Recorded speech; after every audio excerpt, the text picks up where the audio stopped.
c'est Alice, alias Alice is Knitting. Alice tricote en français. Donc ici, vous êtes sur une chaîne de tricot. On peut me retrouver sur YouTube, Ravelry ou Instagram. Et je reviens après une longue absence. Je suis donc un petit peu weary. Le naturel va revenir, il n'y a pas de souci, vous en faites pas. Chaque chose en son temps. Bienvenue pour celles et ceux qui me rejoindraient à l'instant même. Welcome back pour les autres. Petit topo de ce que je vais vous présenter dans cette vidéo. Je pense que je vais devoir faire une présentation globale parce que ça fait un moment. Vous expliquer pourquoi j'ai pas été là pendant un assez long moment. Plusieurs mois. Plus de 6 mois. Enfin bref. 9.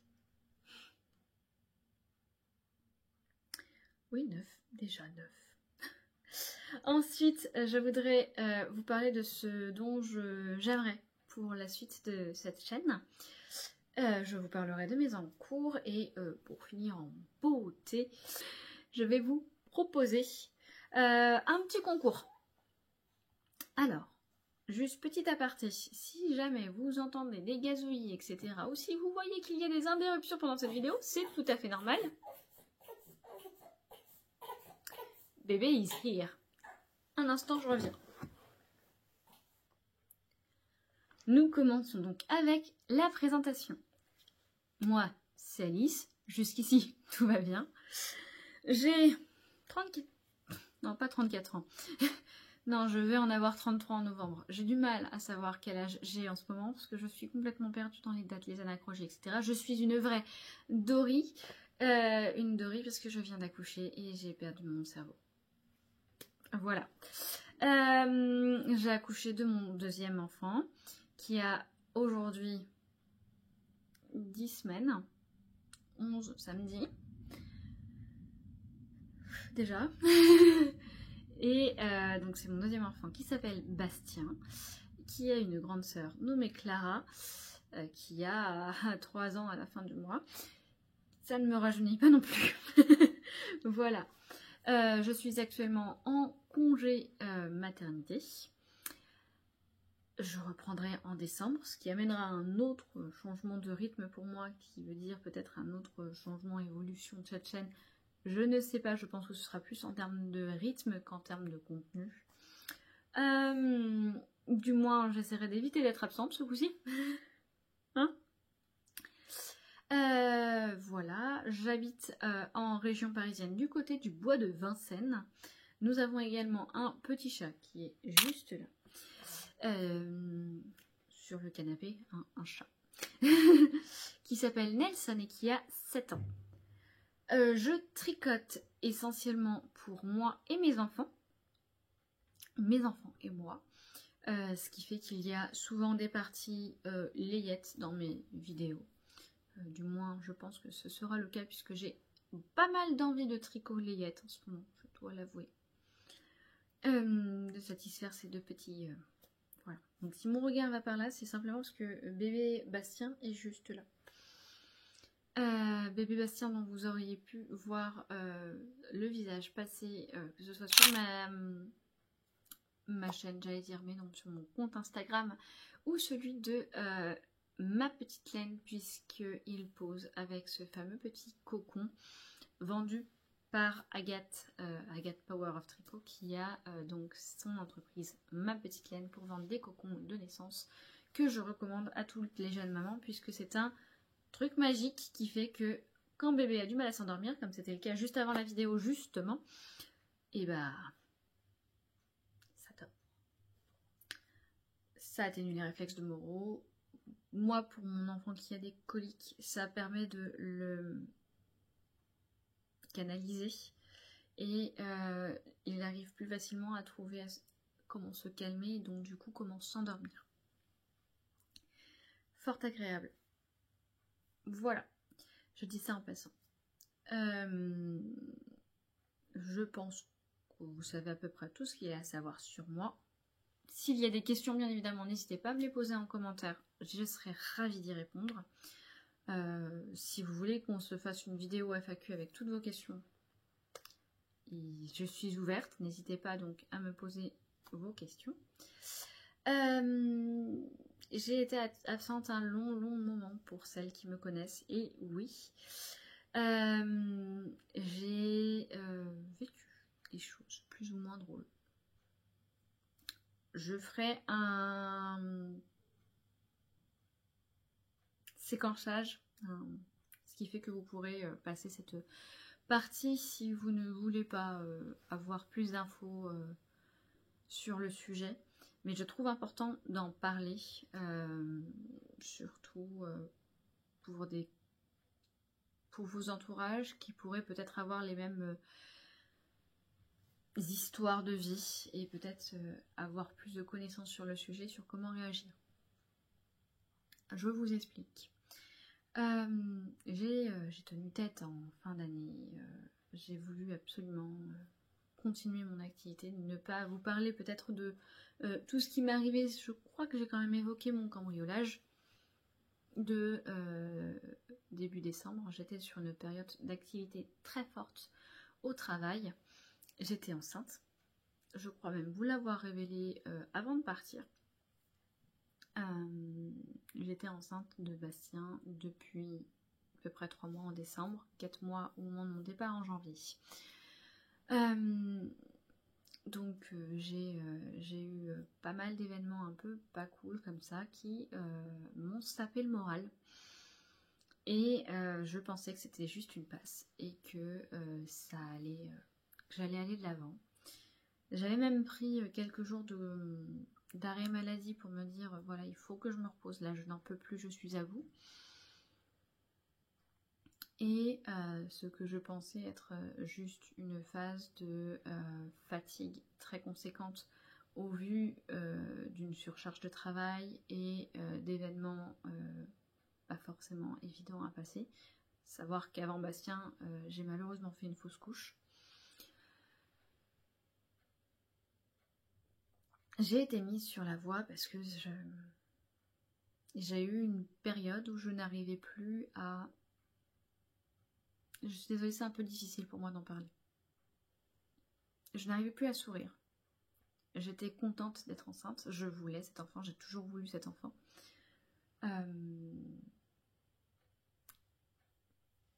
Pourquoi ça me regarde, mais j'ai toujours voulu cet enfant.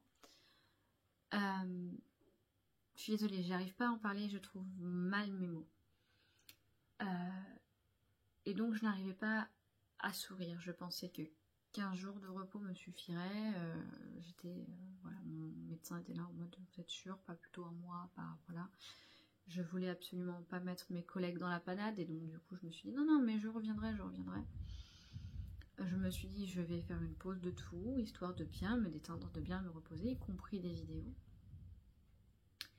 Et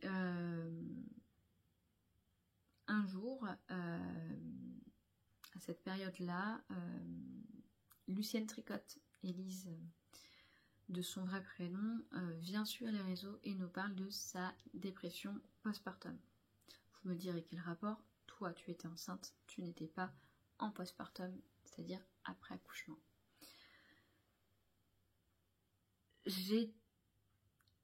Vous allez comprendre.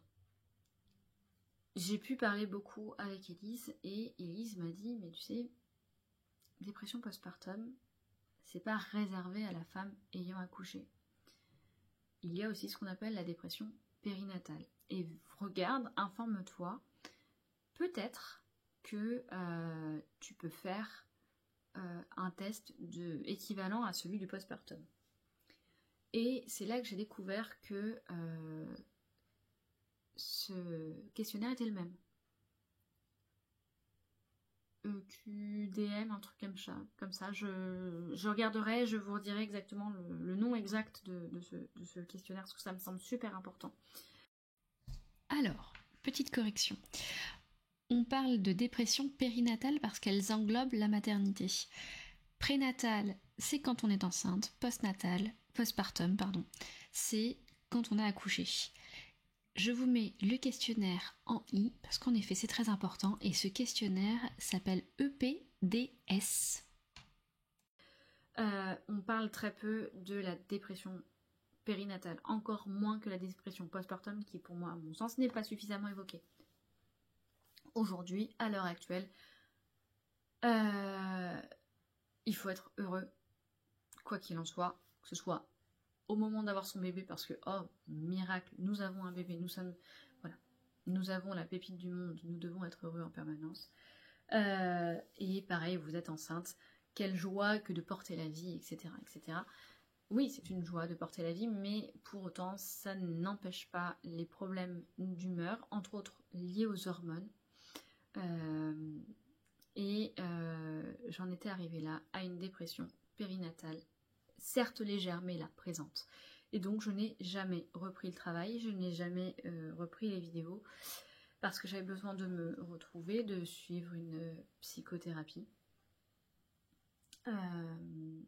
D'être suivie psychologiquement, du moins. La suite viendra ensuite, mais je vais aujourd'hui nettement mieux et je me sens maintenant capable de vous voir, de sourire. J'ai des moments de joie depuis au moins la naissance de Bastien, mais bon, ça, en fait, cette psychologie a fini par fonctionner, ce suivi psychologique a fini par fonctionner quelques mois simplement avant la naissance de Bastien. Et je me suis dit, je ne vais pas revenir tout de suite parce que si je ne suis pas en mesure de venir aussi régulièrement au moment où la naissance de Bastien arrivera, petit 1, je pourrais vous faire des déçus parmi vous, mais petit 2, je pourrais être déçue moi-même et ce serait pas le but. Autant reprendre une fois qu'on aura pris nos marques dans notre vie à 4. Voilà. Non loin de moi de vouloir... voilà, j'ai voulu me reposer. J'ai pas voulu non plus vous exposer tous les... J'ai pas voulu filmer en n'étant pas bien. Voilà. Aujourd'hui, ça va mieux. Je me sens prête à reprendre une vie tout à fait normale et donc du coup à revenir avec vous. Je suis toujours en arrêt, je le serai jusqu'à ma reprise en décembre du travail, mais pour complètement d'autres raisons. Et déjà parce que mon travail m'autorise à prendre un congé aussi long, c'est une grande chance. Une grande chance que je compte mettre à profit, entre autres. Bon, pour la majorité de Bastien, bien évidemment, mais entre autres, du tricot, qui est notre passion et qui nous anime ici. Voilà. La parenthèse dramaturge, on la laisse derrière nous. Je serais ravie de répondre aux questions de celles qui en ont en commentaire. Il n'y a aucun problème là-dessus. Je suis complètement ouverte, transparente. Et voilà. J'ai donc pu reprendre les chemins des vidéos YouTube. Youpi! Je suis rouillée, ça se voit. Je cherche mes mots, ça se voit. J'en suis complètement désolée. Voilà ce qu'il en est. Voilà de la raison du pourquoi de mon absence. Rassurez-vous, aujourd'hui je vais mieux. Je suis beaucoup plus heureuse, joyeuse. J'ai appréhendé ma vie à 4. Clara a pris le chemin de l'école maternelle. Elle en est hyper contente, hyper heureuse. Peut-être des questions aussi là-dessus. Je m'accoutume à cette vie avec le petit bébé à la maison qui à présent dort paisiblement. Et je vais pouvoir vous dire ce que j'envisage pour la suite de cette chaîne. Je suis donc épanouie à l'idée de vous retrouver et je me dis que c'est le moment de vous dire, voilà. Pour moi, je pense qu'une vidéo par semaine sur mes avancées tricot, c'était un petit peu too much. Pour moi, pour mon rythme à moi. Du moins, ça l'est pour le moment, pour ma vie d'aujourd'hui. Pourquoi? Parce que je me suis dit que si je vous présentais tous les tricots que j'ai faits pendant que j'étais pas avec vous, l'épisode d'aujourd'hui durerait des heures. Parce que ô combien ça n'allait pas moralement, ô combien je tricotais beaucoup.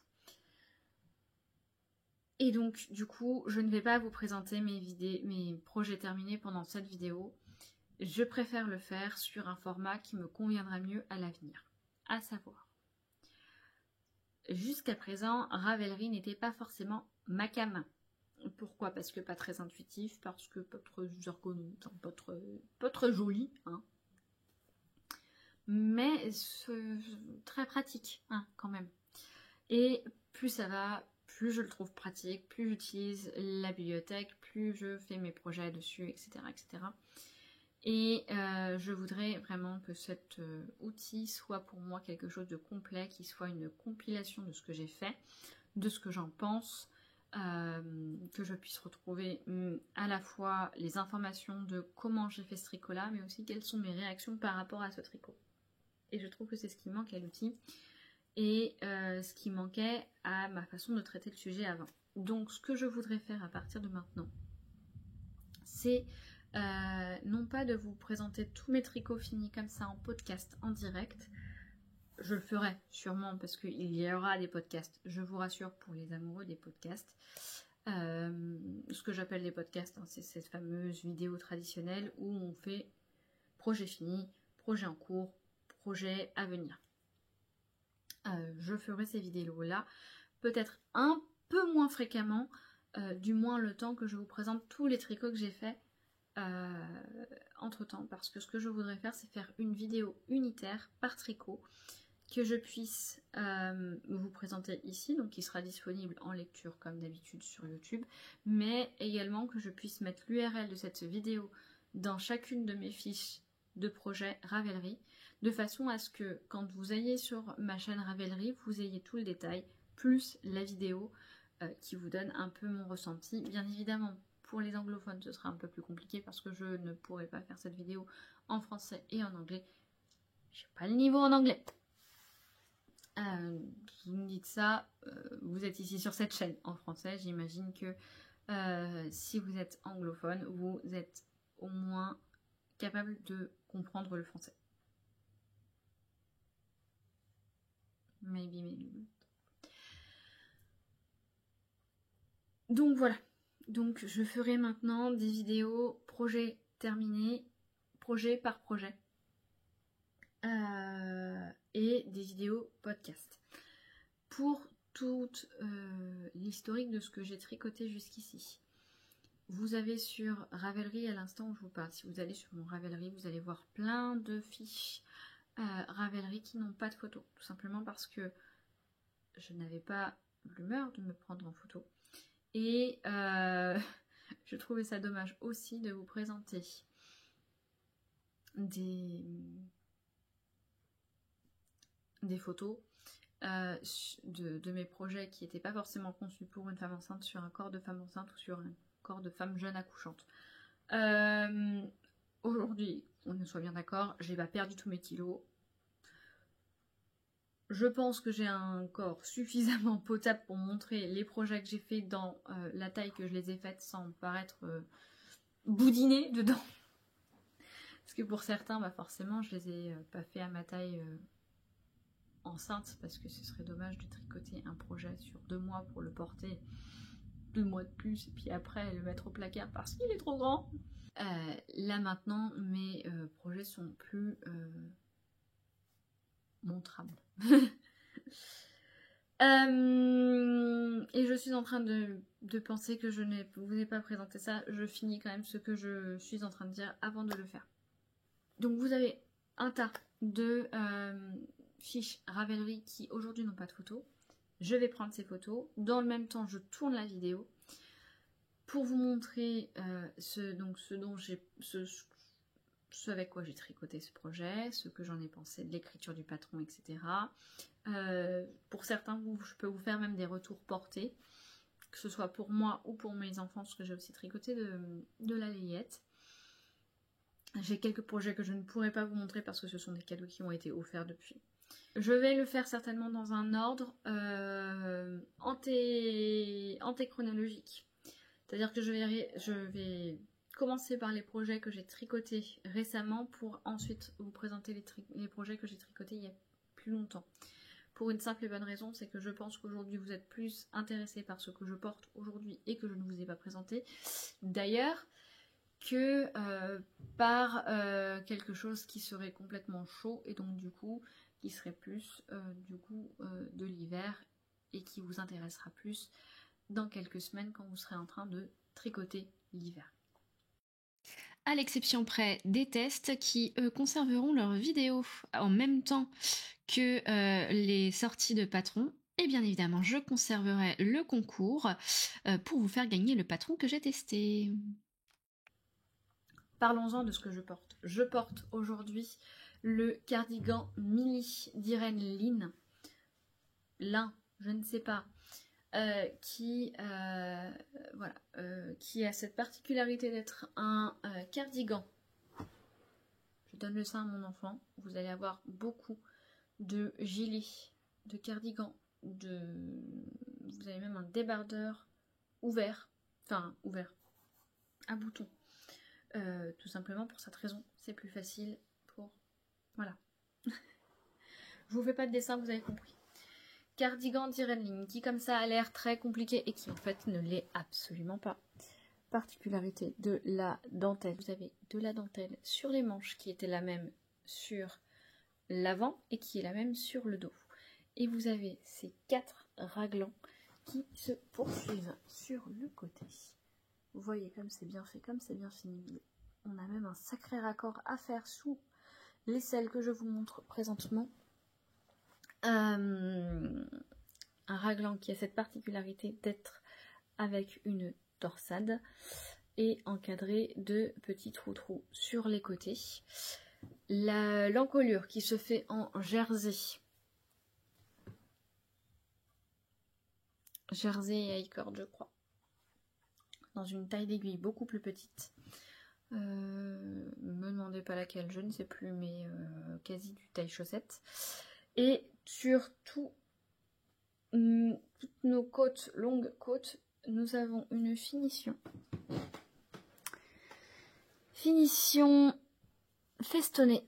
Alors, le feston se fait au blocage, mais vous avez en fait un petit travail astucieux à faire ici, que je ne vous révèle pas puisque c'est un patron payant. Et vous avez, voilà, ce petit haut qui est un haut. Ce petit haut qui est un haut cropped, et donc du coup vous avez une longue patte de côte qui finit par cette même finition de feston en bas. Excusez-moi pour les malentendants, j'ai parlé avec ma bouche hors caméra, c'est pas facile pour lire sur les lèvres. Voilà, je l'ai tricoté dans une couleur qui passe pas beaucoup à la caméra actuellement, parce que je n'ai pas une très bonne exposition dans mon appartement actuel, qui est une laine d'Artemis Yarn. C'est de la single et c'est le coloris.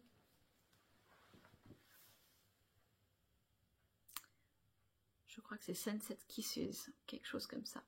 Eh ben loupé, mais pas loin. C'est Sun Kisses. Qui est un coloris de son calendrier de l'Avent. Le dernier qui est sorti donc de décembre 2023. Le coloris orangé.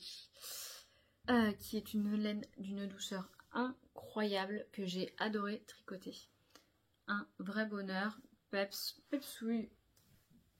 Juste ce qu'il me faut dans mes couleurs, parce que moi je suis quelqu'un qui aime énormément les couleurs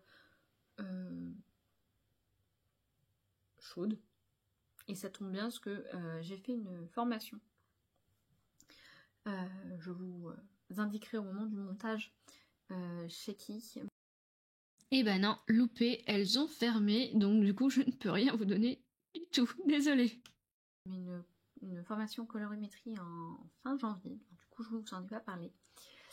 Je suis clairement une personne qui porte mieux les couleurs chaudes que les couleurs froides, même si ce n'est pas rédhibitoire. Donc ça ne m'empêchera pas de tricoter de temps en temps des couleurs froides. D'ailleurs je crois que vous en verrez pendant cette vidéo sur mes encours. Mais ouais, c'est quelque chose qui me plaît davantage. Voilà, que dire de plus? Si, ce patron, parce que ce gilet a l'air comme ça très compliqué, et en fait, alors je dirais pas qu'un débutant le ferait. Non, il faut être attentif. C'est du ligne à ligne. C'est un patron ligne à ligne. Tout y est expliqué avec une précision qui fait qu'on ne peut pas se tromper à partir du moment où on a les techniques pour le réaliser. On ne peut pas se tromper.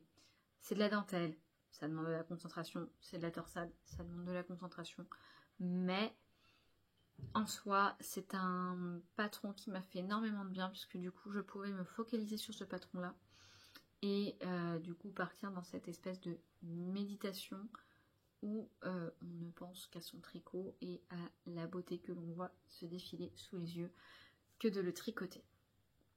C'est un patron dont je trouve le fit est assez sympa. Alors, je l'ai fait dans ma taille habituelle d'avant grossesse. Ce qui veut dire que là, vous l'avez vu dans un fit qui est un petit peu plus proche du corps, avec un petit peu moins d'aisance que ce que je le porterai plus tard, puisque je compte encore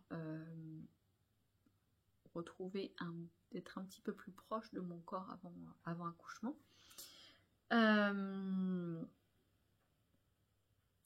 Sans aucune critique sur mon corps qui est pour moi vénéré, puisqu'il a donné la vie à deux adorables petits choux que j'aime plus profond de moi-même.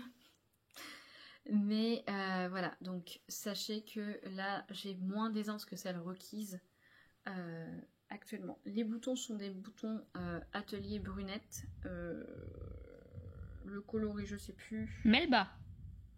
Du moins c'est la gamme Joy à paillettes. J'ai par rapport au patron fait une légère adaptation, puisque normalement n'est prévu que 3 boutonnières. J'en ai fait 5 parce que ça avait tendance à ça se voit un peu.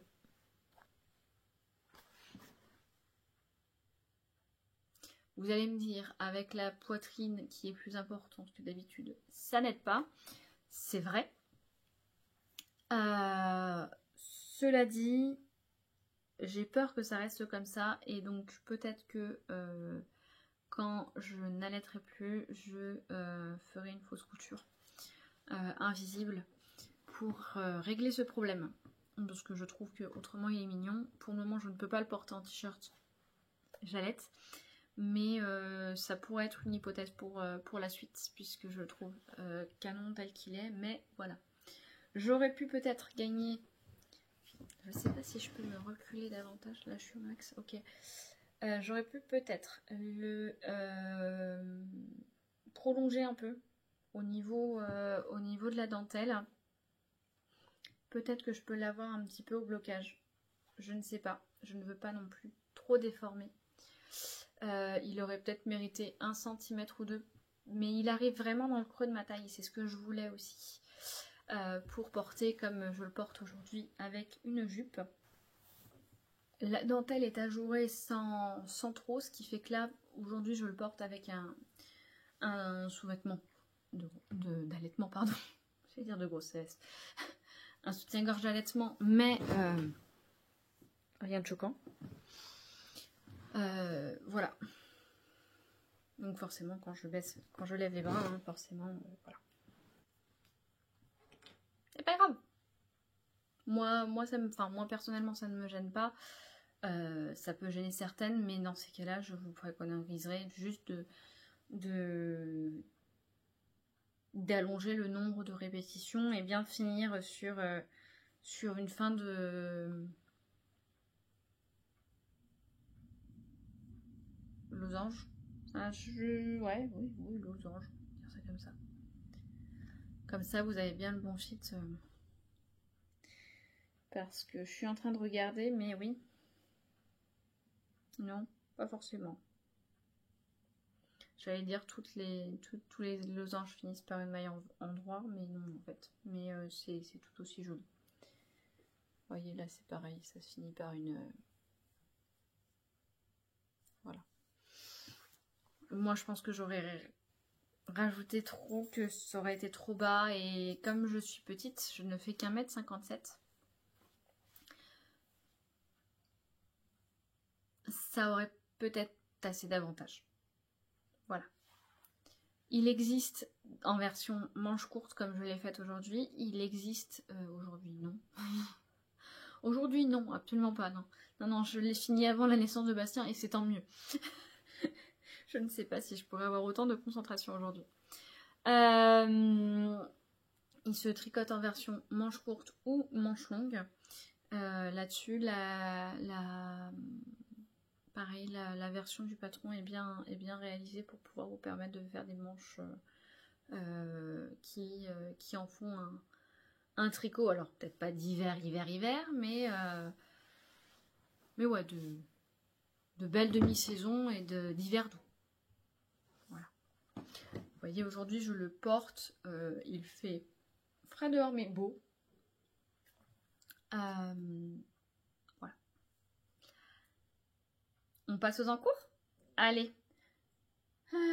Pique-nique, douille, c'est toi l'andouille. Je commence par mes chaussettes.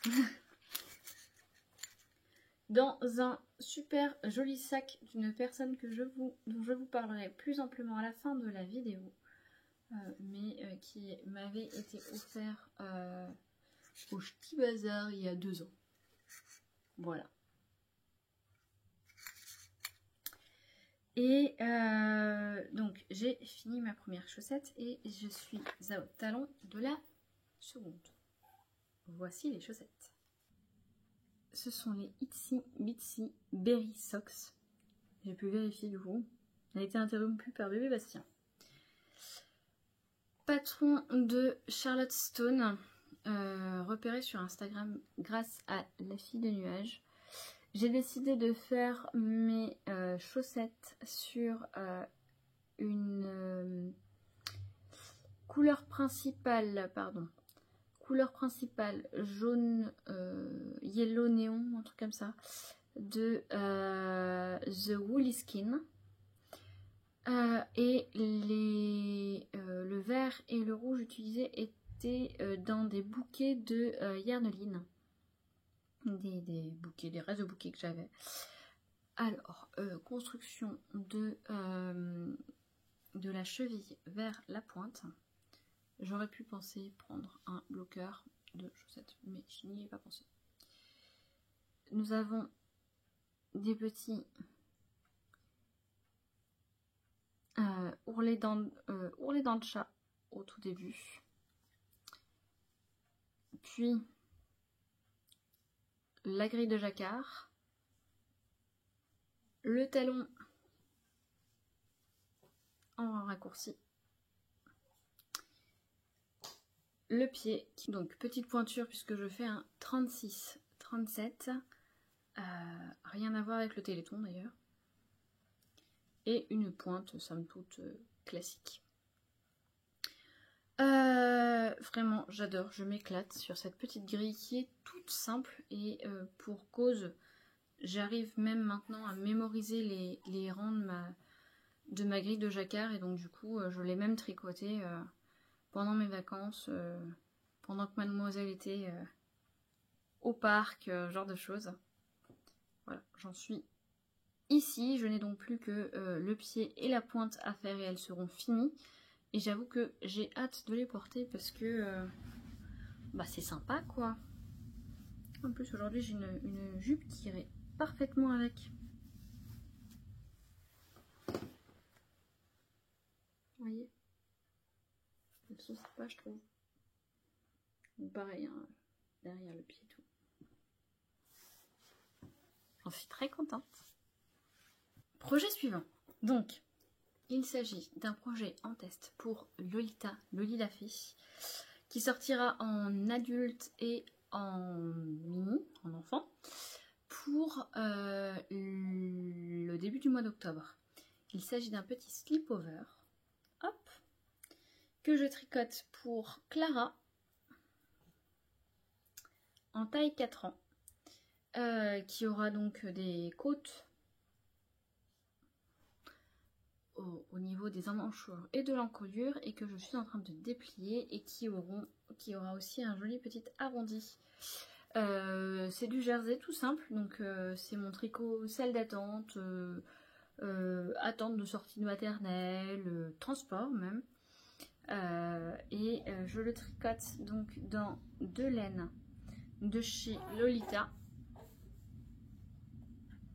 2 laines de chez Lolita, Loli la fée, toujours. Ça, Merino Fingering, coloris sable. et son coloris antique pour du mohair. Alors mohair que je tricote pour elle, mais pas pour moi, hein, vous vous souvenez. Elle est beaucoup moins sensible que moi. Allez comprendre. Voilà, ce qui donne ce chiné.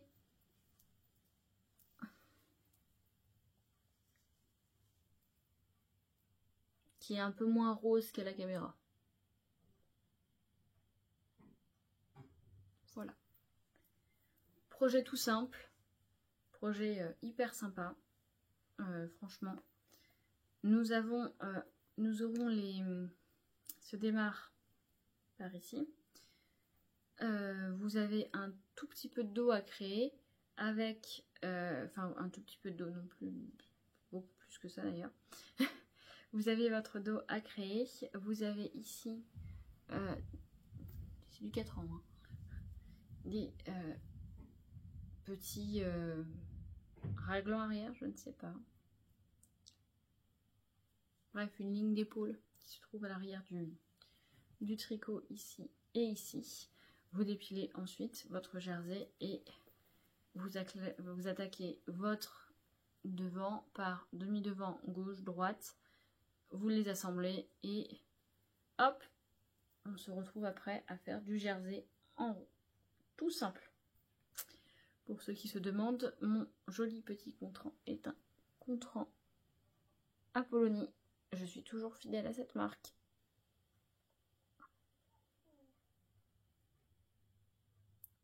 La fleur du mois de juillet, août, je ne sais plus. Anémone. Qui est trop mignonne.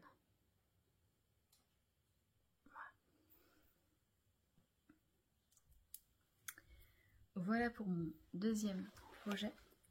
Et le troisième est plus avancé, mais doit avancer encore plus puisqu'il doit être fini pour le 19. Alors, il s'agit d'une pièce pour moi. Un petit gilet doudou. Je vais vérifier que j'avais bien l'endroit devant moi. Il s'agit du gilet Cédille d'Hélène Lacasavant. Que voici. Doudou à souhait, cocooning à souhait grâce à ce point.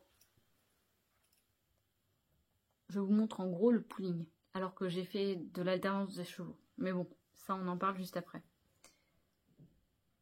Hop, et qui a la particularité d'être un point réversible.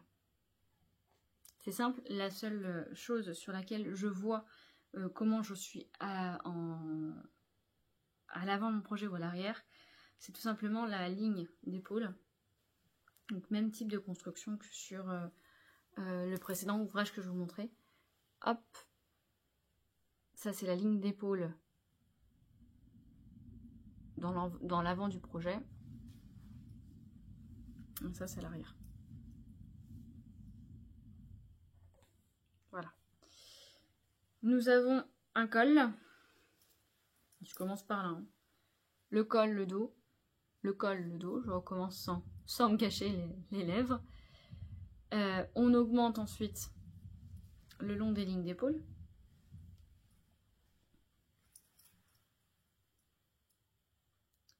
On fait la longueur préconisée pour les emmanchures. On relève les mailles de chaque demi-devant un par un.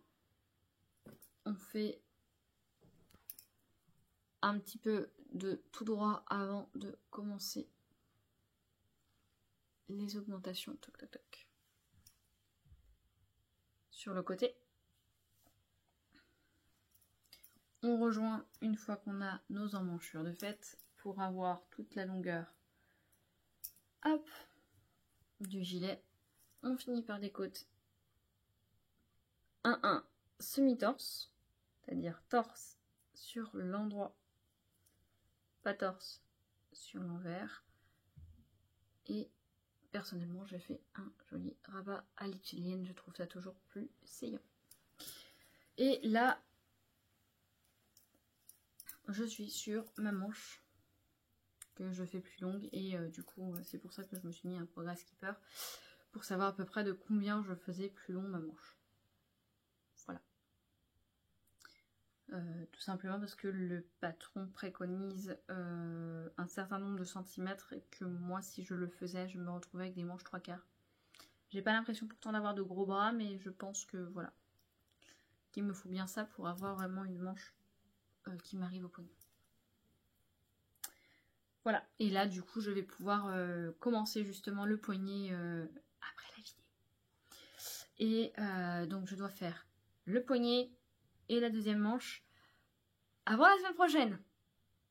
Avec un tout petit. Spoil alert, j'y suis arrivée. Au 17, juste 2 jours avant. Voilà, donc j'ai du travail, ce qui fait qu'en ce moment, c'est pas le nombre d'encours le plus explosif que j'ai eu de toute ma période, surtout actuelle, parce que clairement, si j'étais en train de travailler, c'est ce que j'aurais. Mais comme j'ai des tests et que je veux me tenir aux dates, je me suis dit que il valait mieux me concentrer sur mes projets en test avant de commencer moult et moult choses, et pourtant Dieu sait que j'ai moult et moult envie.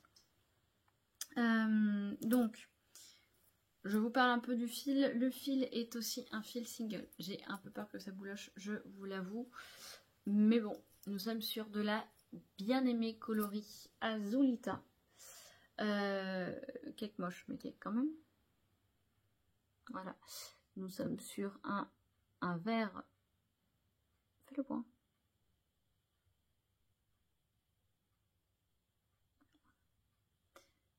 Nous sommes sur un vert menthe à l'eau et blanc, avec des speckles majoritairement orange fluo et jaune et rose fluo. Nous avons également quelques autres couleurs, puisque comme ça se mélange, nous pouvons parfois avoir un bleu, un violet, des trucs comme ça. Voilà. Je trouve que ça donne beaucoup de vitamines, beaucoup de peps. C'est comme j'en avais envie. Je vous ai pas montré le sac à projet, mais je trouve que mes laines à l'intérieur vont très bien avec. C'est un sac de chez Apollonie. L'un des derniers grands sacs que je me suis pris de chez elle, parce que je les trouve hyper pratiques. Hyper facile à utiliser. Donc c'est de la toile blanche à l'extérieur, c'est de l'imprimé à l'intérieur. Je trouve que l'imprimé va très bien avec mon petit gilet. Oui, mon petit gilet. Et nous avons des poches à foison à l'intérieur, c'est-à-dire que nous avons 1, 2, 3 poches grand format sur lesquelles on peut mettre nos outils, si j'arrive à bien le montrer. Et nous avons des poches comme celle-ci, un peu plus petites, qui nous permettent de mettre nos aiguilles. Ce qui du coup moi me sert d'arrête-maille, parce que je ne suis pas riche en arrête-maille. Je suis riche en marqueur, mais pas en arrête-maille. Pourquoi? Je n'en sais rien.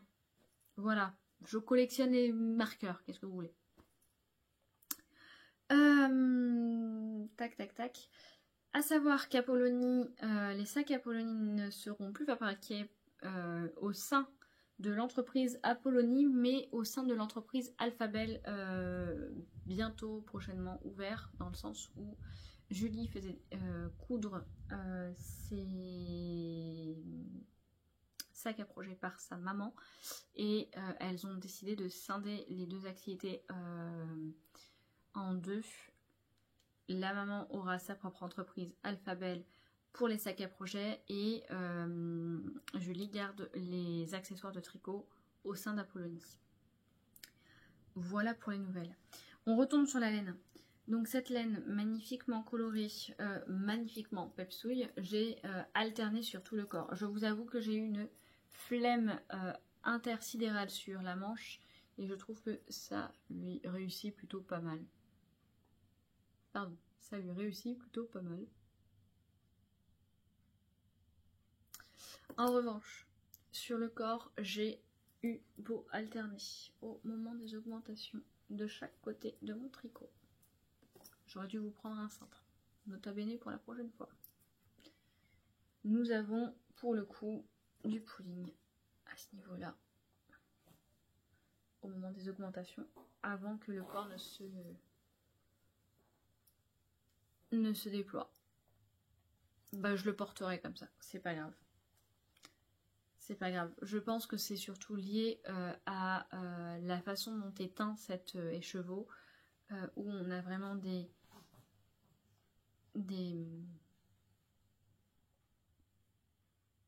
plaques de verre quand on regarde sur le dévidoir. Je n'ai pas pris de photo des écheveaux sur le dévidoir, j'aurais peut-être dû, mais on a vraiment des aplats de couleurs sur un certain rythme régulier, et forcément bah, quand on change nous de rythme de tricot, bah, c'est un risque que ça peut avoir, et là il se trouve que bah, j'ai eu beau alterner les chevaux, bah, les aplats étaient les mêmes, hein, visiblement. Même bain, peut-être que c'est parce qu'on a le même bain. Je vous parlais de sac à projet tout à l'heure en parlant de sac à projet de chez Apollonie. Je vous parlais de mon beau sac à projet de tout à l'heure. Je parlais du sac à projet de Lucie, et je suis ravie parce que Lucie a annoncé sur Instagram il y a quelques semaines à peine de ça qu'elle créait son entreprise de sac à projet de tricot. On peut s'en servir pour autre chose hein, si on veut, il n'y a pas de mal. Et forcément, quand je vois la qualité de couture que Lucie a,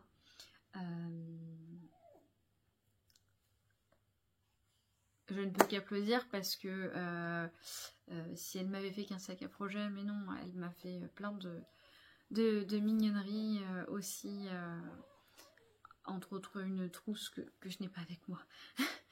Pour Clara, et elle a assemblé une magnifique couverture confectionnée avec les tissus d'un bon nombre de mes tricopines d'amour. Je vous fais à toutes de gros bisous, ce cadeau me touche toujours autant et nous suit dans toutes nos petites étapes. Bref, tout ça pour vous dire que j'étais ravie que Lucie ouvre son entreprise qui s'appelle Chamaille. Et j'ai craqué pour ce magnifique sac à projet. Regardez-moi ce tissu, il est magnifique, un peu en mode, je dirais presque Andy Warhol, même si c'est pas exactement ça, hein, on est d'accord. C'est pas des portraits, c'est des fleurs, déjà pour commencer. Mais je trouve qu'en termes de couleurs, on est pas mal là-dessus. Bien évidemment, je lui ai demandé l'intérieur rose, oui, parce qu'on peut demander sur le format les tissus parmi une série de tissus, intérieur et extérieur. Hein, voilà, on a de la place. Là, on a une petite étiquette avec le nom de sa marque. Ça passe vraiment le point. Chamaille que l'on retrouve sur Instagram et bientôt sur Etsy. Voilà, hop. On a vraiment de l'espace là-dedans. On voit que c'est étudié pour qu'un écheveau, même non bobiné, tienne dedans. Donc, moi qui aime bien bobiner au fur et à mesure, parce que je prends toujours plus que ce qu'il en faut. Hein. Mais ça, je ferai une vidéo hors série sur mon stash. Je veux faire une vidéo hors série sur mon stash. Voilà. Et la petite poignée pour tricoter gaiement. Voilà. Comme on est proche du zip, on peut très bien se dire qu'on ouvre un peu le zip et bim, tac, on déroule le fil, hop, hop, hop, on tricote, c'est magnifique. Voilà. Petit sac en plus, je ne l'ai pas dit, mais il est un peu matelassé. Hein. Oui, bah oui, hein, comme hein, il se tient bien. Il se tient bien. Et, voilà, vous voyez, si je le mets. Là, il est vide, hein, mais voilà, il se tient quand même. Hein. Il a une certaine tenue. C'est le pli parce qu'il était plié dans ma valise, je vous promets. Voilà, il se tient. On voit qu'il est un peu matelassé, ce qui fait que on sent que son tricot va être protégé, que les aiguilles vont pas transpercer le tissu. Enfin, franchement, c'est Donc du coup, on arrive à la fin de la vidéo. Et qu'est-ce que je vous ai dit tout à l'heure? Je vous ai parlé d'un concours. Donc,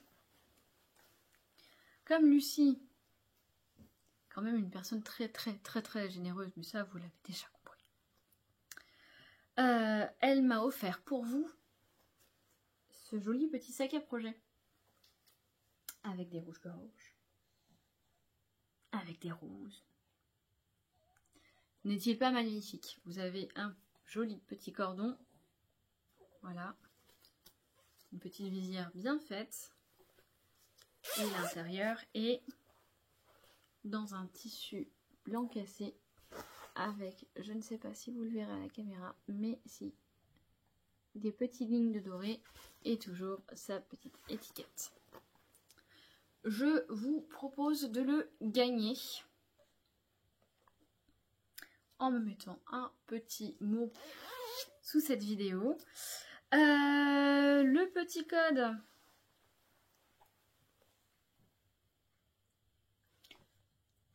on va mettre le code hashtag sac à projet en hashtag du commentaire pour me signifier que vous participez bien au concours. Je vous le mets comme ça à l'écrit là en bas de mon écran, comme ça au moins vous n'avez pas de soucis là-dessus. Voilà, et je serai ravie de l'envoyer à la personne qui gagnera ce concours, qui se fera par tirage au sort le mardi 1er octobre minuit, tirage en France métropolitaine, et on se retrouve le lendemain pour le tournage qui vous racontera la suite de mes aventures et vous annoncera le nom de la gagnante ou du gagnant. Entre-temps, on se retrouvera pour quelques tricots finis, sur lesquels je ferai un retour en vidéo. Est-ce que j'aurai le temps de faire ma vidéo stash entre-temps ou pas? Dans l'idéal, j'aimerais vous dire oui. Spoil alert, non, pas eu le temps. Parce que même moi, ça me permettrait d'y voir clair. Sur la quantité de laine que j'ai, sur les tricots pour le petit monsieur gazouillis d'à côté, là. Hein? Bah oui. Hein? Parce que j'ai plein d'envie pour lui et pour sa sœur. Je vous dis à bientôt. Je vous dis bon tricot. Ciao!